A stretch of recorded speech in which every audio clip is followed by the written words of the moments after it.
Olá, sejam bem-vindos aí para a nossa aula da IFA de Ciências da Natureza. Eu sou o professor Daisson Jardim, professor de Biologia, e estou aqui juntamente com a minha parceira de aula aqui, olha, professora Yara. Olá, pessoal. Eu sou a professora Yara Graça, a professora de Química, que também vai acompanhar vocês nessa aula da IFA, tá bom? Bora dar uma olhadinha no nosso objeto de conhecimento, olha só. É a aula 4, objeto de conhecimento, biodiversidade amazônica, desafios e oportunidades, e no detalhamento, plantas medicinais e fitoterápicos. Então, é tudo isso que a gente vai abordar nessa nossa aula de hoje, né, Daisson? Então, vamos lá para a aula.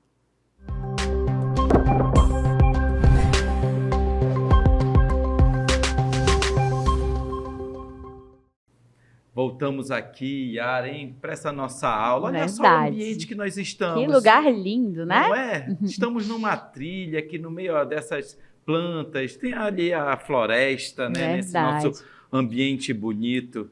E aí, o que nós temos para a nossa aula de hoje, hein? O que é que nós vamos conversar hoje aí com nossos estudantes? Eu acho que só pela primeira imagem que nós temos da aula já dá para a gente pensar um pouquinho que com certeza a aula tem a ver com plantas, né, Daisson? Tem a ver com esse verde todo. E aí a gente já iniciar a aula fazendo essa perguntinha aqui para vocês, né, para já deixar aquela interrogação para vocês ficarem pensando aí durante a aula inteira, que é: você já tomou chá ou algum remédio feito de plantas?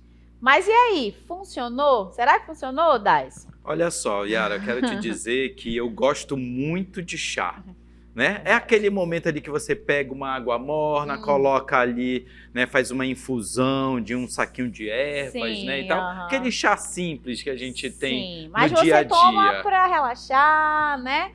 Para se acalmar ou coisa do tipo? Para me acalmar, para dar aquela forrada na barriga, né, quando não tem nenhuma coisa assim mais pesada, né, para consumir. Entendi. Até que chegue o horário da alimentação mesmo. Sim. Então, né, nesse caso aí, não como um medicamento, né, mas como um calmante. Mas e aí, você, né, que está assistindo essa aula nesse momento, já se utilizou de chá ou para se acalmar, ou como forma de medicação, né? Aqui na nossa região é muito comum, né?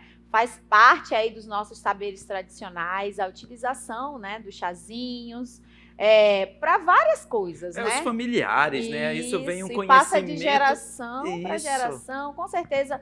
A sua mãe, a sua avó, né, naquela hora que você estava com uma dorzinha de barriga ou algum sintoma gripal, né, disse assim: não, toma um chazinho que vai resolver. Não precisa ir ao médico, toma um chazinho, né? Quem nunca ouviu essa frase? E aí fica essa perguntinha para vocês, né? E aí, será que funcionou mesmo aquele chazinho? Resolveu o seu probleminha, né, que estava acontecendo? Então a gente vai conversar um pouquinho.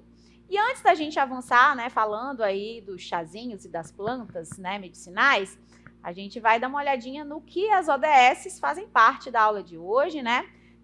Quais seriam os objetivos de desenvolvimento sustentável para essa aula? Lembrando, né, que os objetivos de desenvolvimento sustentável são um apelo global à ação para acabar com a pobreza, proteger o meio ambiente e o clima e também garantir às pessoas em todos os lugares que elas possam desfrutar de paz e de prosperidade. É isso aí, olha, Yara, estes objetivos, né, eles são ali para as Nações Unidas, eles estão contribuindo, né, a fim de que possamos atingir a Agenda 2030 no Brasil. Isso é uma reunião ali, de vários países que chegaram aí nesse acordo, e na nossa aula de hoje, o tema que nós estamos tratando sobre plantas medicinais, sobre chá, eles estão muito relacionados aí ao objetivo 3, saúde e bem-estar, que vem aí para assegurar uma vida saudável e promover o bem-estar para todas e todos, em todas as idades, e também no seu objetivo 4, que é educação de qualidade, ou seja, assegurar a educação inclusiva, equitativa e de qualidade e promover oportunidades de aprendizagens ao longo da vida para todas e todos, porque, como nós falamos, é um conhecimento que é transmitido na família, aquele conhecimento tradicional. Você já cresce desde criança sabendo que tal planta ali, que o chá daquela folha vai servir para curar algum aspecto de saúde, né, da vida. Isso. E esses saberes, né, tradicionais, que fazem parte da cultura de um povo, né? Eles precisam ser levados adiante, tá, gente?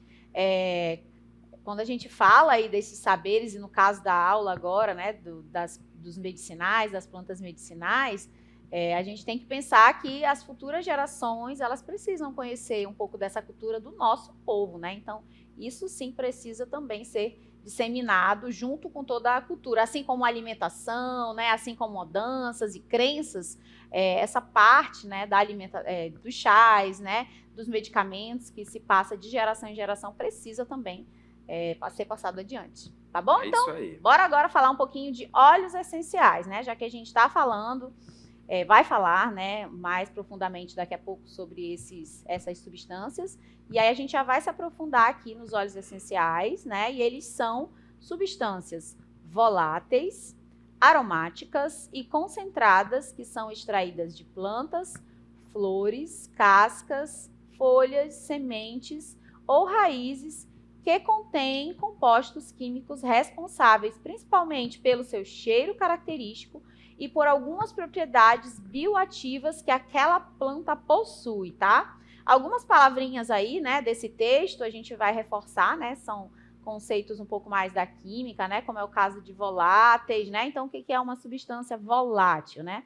É aquela que evapora com muita facilidade, vamos dizer assim, né, porque ela tem ponto de ebulição baixo, né, então baixo ponto de ebulição quer dizer que na temperatura ambiente ela vaporiza com mais facilidade, ou seja, ela se transforma em gás, né, com mais facilidade. Por isso que a gente sente o cheiro, né? Esse cheiro vem justamente desse gás, né, dessa volatilidade do gás da substância. Eu acho, Yara, que é interessante notar que todo esse conhecimento aí que você comentou sobre os óleos essenciais e o que nós vamos ter durante a nossa aula, ele vem de práticas de laboratório, né? Práticas de laboratório de química, quando vai extrair esses produtos. Tem as práticas de laboratório da própria biologia, quando vai lá e pega uma espécie de uma planta que tem um nome específico. A biologia estuda a identificação dessas plantas, é a taxonomia vegetal. Então, tem o conhecimento tradicional. Isso eu aprendi com meu avô, com a minha mãe, né? Que serve para curar tal doença. Mas eles são sempre confirmados e pesquisas são realizadas, né?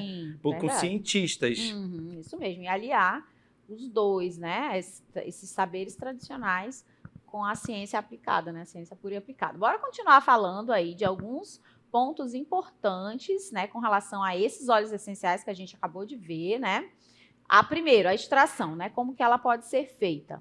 Ela pode ser feita por destilação a vapor, por prensagem a frio ou métodos de extração com solventes, tá? Então, essas são as principais maneiras de se extrair esse óleo essencial dessa planta, né? Pode ser da folha, como a gente acabou de ver, né? Pode ser da folhagem, pode ser da raiz, né? Então, de várias partes aí dessa planta.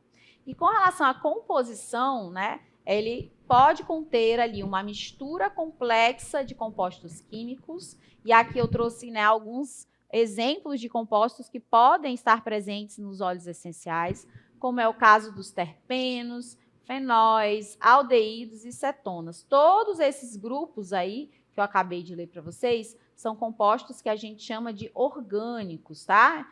Fazem parte do grupo das substâncias orgânicas, ou seja, aquelas que têm na sua composição o elemento carbono como sendo a estrutura mais importante dessa cadeia, né?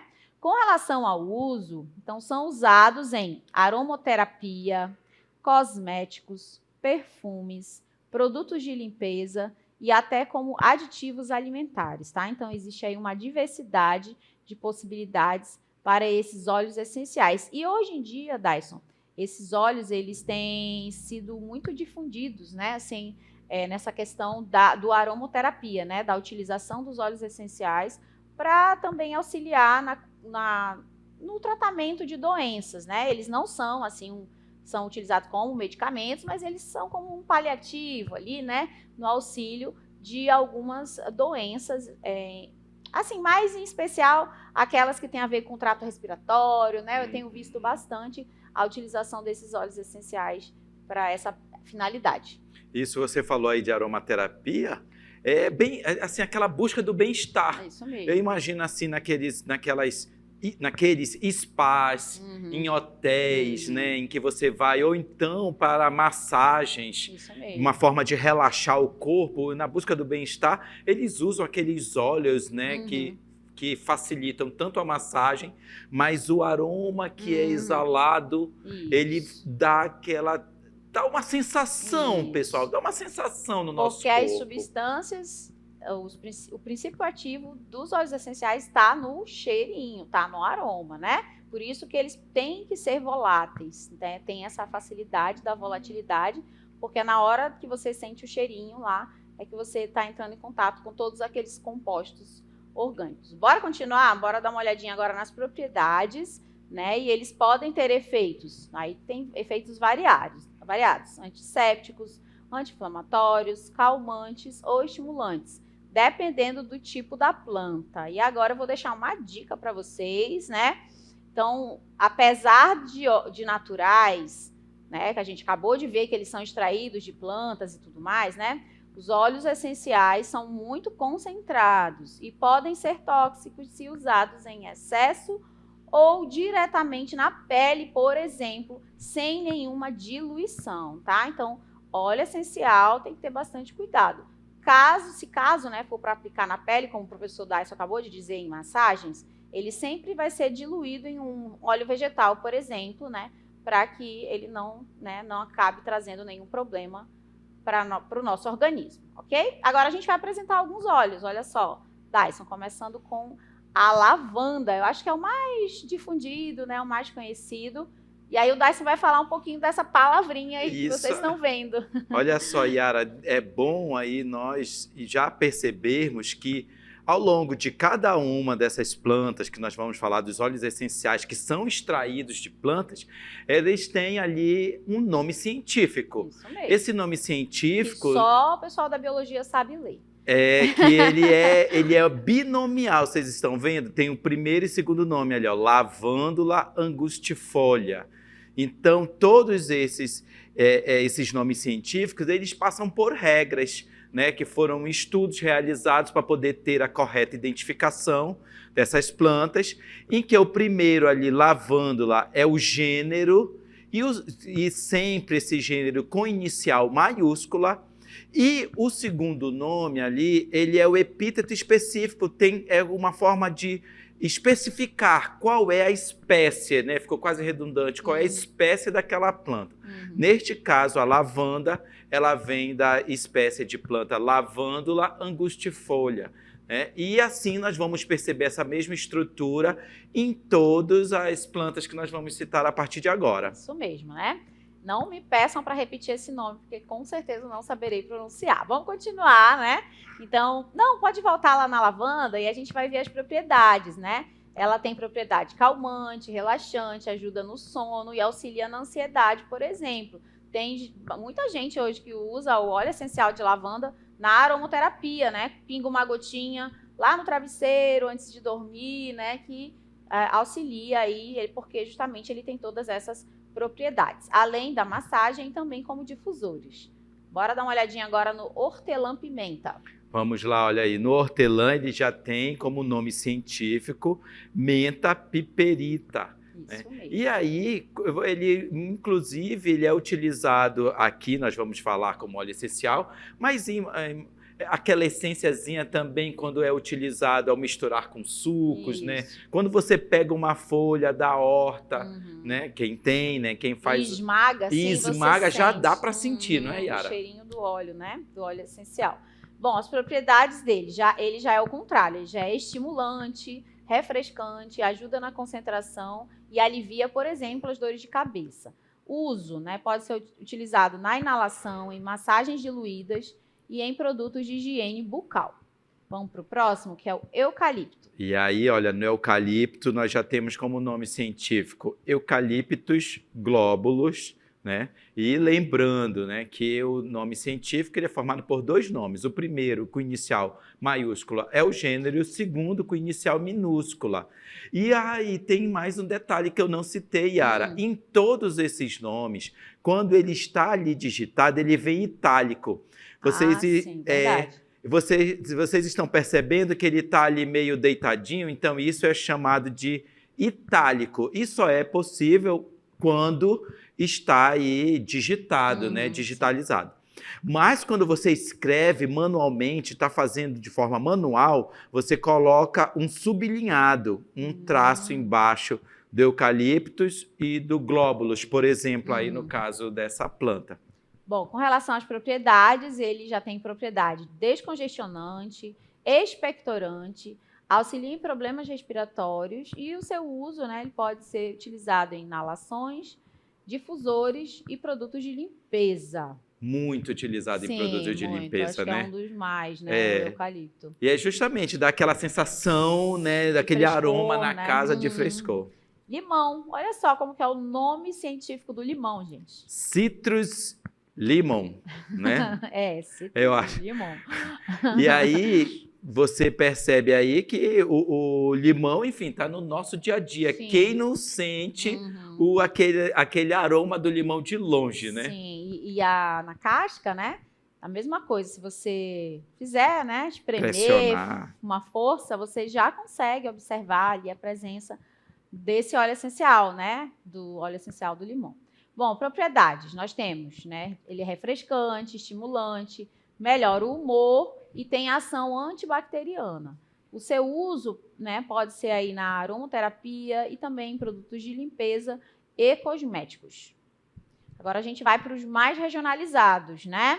Primeiro deles é a piprioca. Que tem como nome científico Cyperus articulatus. Isso é difícil. E é amazônico, né? É amazônico. A gente já entrou agora nos amazônicos, né?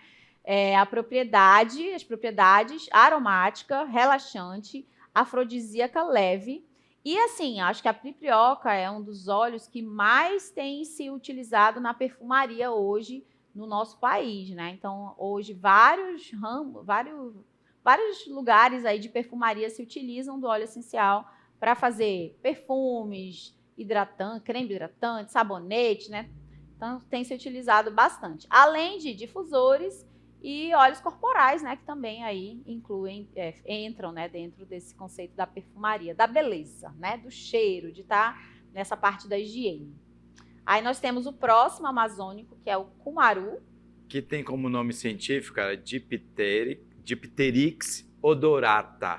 Também é difícil. Eles têm, como falei para vocês, são vários estudos que são realizados para poder dar esse nome científico, né, por pesquisadores que são especialistas em taxonomia de plantas, taxonomia vegetal é o nome da área. Isso mesmo.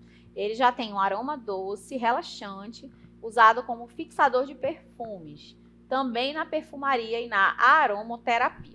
Bom, então aí a gente apresentou para vocês vários óleos essenciais, inclusive alguns aqui da nossa região. E agora a gente vai observar uma diferença, né, que existe entre óleo essencial e óleo vegetal, tá? Eles não são a mesma coisa, olha só. Bom, então os óleos essenciais, né, como eu já havia comentado com vocês, eles são voláteis e aromáticos, né? Então, eles são perfumados, cheirosos, né? Eles exalam esse aroma, né? E eles são extraídos geralmente por destilação a vapor ou prensagem a frio e contém compostos que evaporam com facilidade, né? Por isso a sua volatilidade. São usados principalmente em perfumes, aromaterapia e algumas aplicações terapêuticas. Já os óleos vegetais, que também são chamados de óleos fixos, como é o caso do óleo de andiroba, né? Que aí vocês poderiam dizer, tá faltando andiroba aí, né? Muito famoso, copaíba, né? Ele já não é classificado como um óleo essencial, tá, gente? Ele já está dentro do grupo dos óleos vegetais, né? Por quê? Porque eles são menos voláteis, eles não evaporam facilmente. Então, se você deixar lá um frasco de andiroba aberto, vai ficar lá um tempão. Vai ficar óleo de andiroba. Isso, vai continuar sendo óleo de andiroba lá, porque ele não tem essa facilidade na evaporação. E eles contêm principalmente, diferente dos que a gente mostrou, dos óleos essenciais, né? Os principais componentes, olha, são os triglicerídeos, ácidos graxos, junto com compostos bioativos, como, por exemplo, os limonoides, né? E eles são usados em cosméticos, também massagens, pomadas e como veículos para outros princípios ativos, tá? Então, essa é a diferença entre um óleo essencial e um óleo vegetal, também chamado aí de óleo fixo. Bom. E aí, Yara, nós vamos continuar aí Isso. a nossa aula já comentando exemplos desses óleos amazônicos, né? E suas principais características. Eu acho que é legal citar que, como reforçar, né? Que esse conhecimento, ele vem ali a partir, olha, de séculos, né? Desde os nossos antepassados, né? Dos povos originários, né? Que aqui na nossa região é muito presente, e aí nós temos todo esse conhecimento que foi ali validado por pesquisas científicas. Isso mesmo. E o primeiro aí nós temos a andiroba carapa guianensis como nome científico, olha aí. E como propriedades, aquilo que todos já sabiam, e aí vem a ciência e comprova, né? Anti-inflamatório, bom para cicatrizante, repelente natural de insetos e na saúde, bem-estar, utilizado aí como massagens, cosméticos e produtos de cuidados ali com a pele. Quem nunca usou, né, uma andiroba aqui da nossa região tá vivendo errado. Melaço de andiroba, eu acho que é assim que fala. Tá vivendo errado. Eu acho que provavelmente boa parte, né, de nós aqui da região, com certeza temos ali o frasquinho, né, da andiroba lá guardadinho para as emergências, não é verdade? Então é um óleo realmente, como a gente já viu, é um óleo vegetal, é muito utilizado, muito a cara, né, da nossa região. Bora pro próximo, que o próximo também é muito a cara da nossa região, que é o copaíba. Lê pra gente aí, Daisy. Olha aí, o nome científico já tem algo já diferente do que nós já mostramos, ó. O gênero Copaífera, e aí, ali no epíteto específico, tem SPP, né? O quê? SPP. Não, epíteto. O epíteto específico, ele não está definido. O segundo nomezinho do nome científico binomial não está definido. Por quê? Existem, assim, várias espécies do gênero Copaífera. Então, não somente uma. Então, são várias que permitem a extração do óleo. Sim. Por isso tem SPP, várias espécies do gênero Copaífera. Interessante. Com relação às propriedades, né, da copaíba, antisséptico, anti-inflamatório, analgésico leve e os usos, né, pomada, cosméticos e também aromaterapia. Bom, então eu trouxe aqui, né, a gente trouxe esses dois óleos, os mais famosos e bombados da nossa região, né, que é a andiroba e a copaíba. E agora a gente vai ver um vídeo, né, que vai mostrar como é que se dá esse processo de extração dos óleos essenciais, tá bom? Então dá uma olhadinha aí. Neste vídeo será mostrado como extrair óleos essenciais das plantas. Estes óleos são responsáveis pelo aroma e pelas propriedades terapêuticas das plantas. Primeiro, escolhemos as folhas e flores frescas da planta. Elas precisam ser bem trituradas para liberar os óleos. Em seguida, é preparada uma destilação a vapor. A água quente libera o vapor, que passa pelas plantas, extraindo os óleos essenciais. O vapor sobe pelas plantas e, quando se condensa, o óleo essencial é separado da água. Ele se acumula no frasco abaixo. O óleo essencial puro pode ser usado para aromaterapia, cuidados com a pele ou até em receitas naturais. E é assim que conseguimos extrair óleos essenciais de forma simples e eficaz. Experimente com suas plantas favoritas. Olha aí, Yara, então nós vimos aí já várias coisas de laboratório, né, que são as chamadas vidrarias. Vocês perceberam que faz parte do processo de extração toda uma preparação técnica, né? Inclusive é formação, né, de faculdades, ter essa técnica para poder extrair os óleos essenciais. Isso mesmo. E aí a gente agora vai A gente vai se aprofundar um pouco mais dentro dos óleos essenciais e vai falar do princípio ativo. Olha só. Isso aí, olha, nos princípios ativos é o que realmente vai fazer ali a ação no organismo. Um princípio ativo é a substância presente em uma planta, medicamento ou produto químico que é responsável pelo efeito biológico ali no organismo, né, ou terapêutico.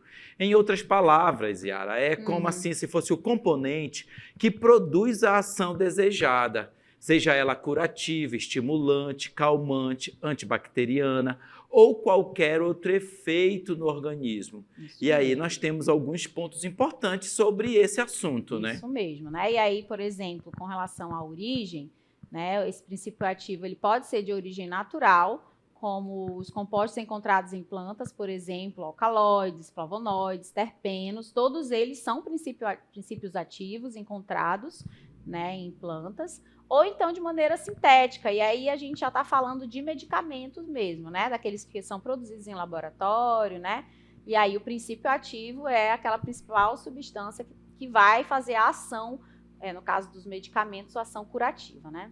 Com relação à função, ele é o agente ativo que provoca a mudança ou efeito no organismo ou no sistema-alvo, tá? Então, o princípio ativo é o que realmente vai resolver o problema, vamos dizer assim, né? E aí nós temos alguns exemplos. Vamos ver aí a cafeína. Quem não precisa de uma cafeína ali para dar uma estimulada no corpo, né? Isso mesmo. Que está presente no café. Qual é a ação que ele vai gerar no organismo? Estimulante do sistema nervoso. Isso. Um outro aí é o mentol na planta de hortelã.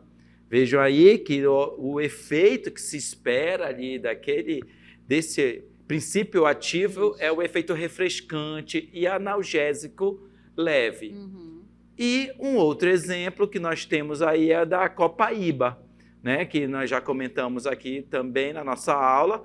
Ele é anti-inflamatório e cicatrizante. Então, esses princípios ativos é o que realmente vai ter o efeito no organismo. Isso Mas aí a nossa aula continua. Isso, né? E agora a gente vai dar uma olhadinha nos exemplos com relação a medicamentos, né? Porque quando a gente fala do princípio ativo, não é só, apesar de que a aula é sobre óleos e tudo mais, né? Mas os princípios ativos são aplicados também de maneira sintética, né? Podem ser substâncias sintéticas e a partir dos medicamentos. Então, no caso, por exemplo, do paracetamol, né? Ele é o princípio ativo, né, dos analgésicos e antitérmicos, né? A amoxicilina é o princípio ativo, por exemplo, de antibiótico, né? É uma substância que tem essa função antibiótica. Bom, com relação aí à diferença entre princípio ativo e medicamento, né? Então, olha só, o medicamento, ele é o produto final, né? É o que a gente toma, o que a gente compra e depois a gente toma, né? E aí, lá no medicamento, ele inclui, além do princípio ativo, outras substâncias. Então, o medicamento, ele é uma mistura de substâncias. E, dentre elas, o princípio ativo está lá dentro. Então, como, por exemplo, os excipientes, né? Que dão, por exemplo, a forma, a estabilidade e facilitam o consumo desse medicamento. Então, quando a gente compra lá, né, a amoxicilina, né? A amoxicilina, na verdade, é só o princípio ativo, né? Agora me fugiu a palavrinha, né? Mas o remédio, isso, aquela cápsula, ela tem a amoxicilina, mas ela também tem outros componentes presentes ali, outras substâncias. Então, é uma mistura de componentes. Então, essa é a diferença. Medicamento é uma coisa, é a mistura. Princípio ativo é aquela substância que vai resolver o teu problema, tá? Bora continuar aí, vamos avançar falando de princípio ativo. É a molécula que possui a ação farmacológica, enquanto o excipiente é a substância que serve somente de suporte, tá?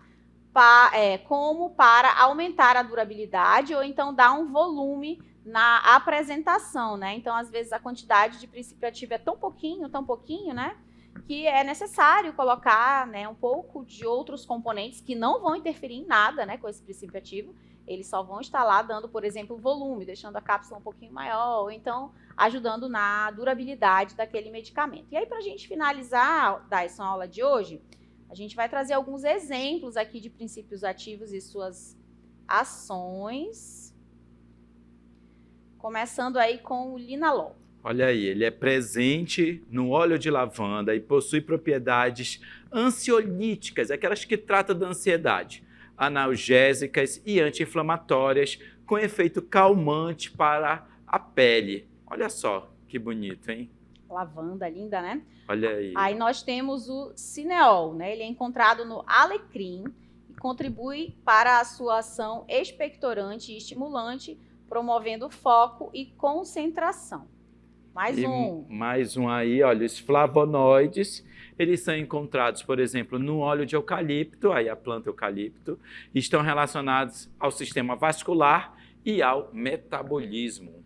E, né, também temos o princípio ativo da andiroba, óleo extraído das sementes de Carapaguianensis. Também é uma mistura de compostos bioativos, tá bom, gente? Bom, então esses aí são alguns exemplos, né, dos princípios ativos, e aí mais alguns exemplos nós temos aí, ó. Limonoides, né, como é o caso da gedonina, andirobina e carapanoides, provavelmente extraído da copaíba, né? Por isso tem esse nome, responsáveis pelas propriedades anti-inflamatórias, cicatrizante, repelente de insetos e também triglicerídeos e ácidos graxos, como o ácido oleico, linoleico e palmítico, que contribuem para a hidratação da pele e ação emoliente. E ainda os triterpenos, que apresentam atividade analgésica e anti-inflamatória leve. Bom, gente, então é isso, né, Daiso? Por aqui a gente finaliza a aula de hoje. Falamos aí sobre esses óleos essenciais, os óleos vegetais, né, e todas essas plantas aqui da nossa região. Espero que vocês tenham gostado. Até a próxima aula. Tchau, tchau.